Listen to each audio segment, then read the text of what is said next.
স্থায়ী ক্যাম্পাসের দাবিতে প্রায় ৬ ঘণ্টা পর রেলপথ অবরোধ কর্মসূচি প্রত্যাহার করেছে রবীন্দ্র বিশ্ববিদ্যালয়ের শিক্ষার্থীরা। বুধবার সকাল ৯টা থেকে পৌনে ৩টা পর্যন্ত প্রায় ৬ ঘণ্টা রেলপথ অবরোধ করে রাখায় ট্রেন চলাচলে ব্যাপক শিডিউল বিপর্যয় ঘটে। ভোগান্তিতে পড়েন হাজার হাজার ট্রেন যাত্রী। এরপর বেলা ৩টা ১০ মিনিটের দিকে ট্রেন চলাচল শুরু হয়।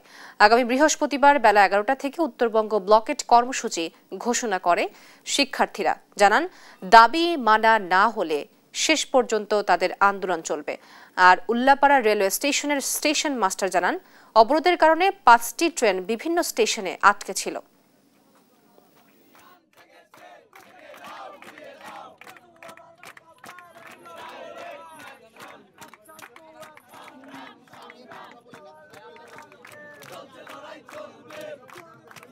আমাদের এক দাবি আমাদের ক্যাম্পাস দিতে হবে। আমরা ক্যাম্পাস ছাড়া কোনোভাবেই আর আন্দোলন বন্ধ করব না। জনদুর্ভোগ হচ্ছে, এর দায়ভার সম্পূর্ণ এই অন্তর্বর্তী সরকারকে নিতে হবে।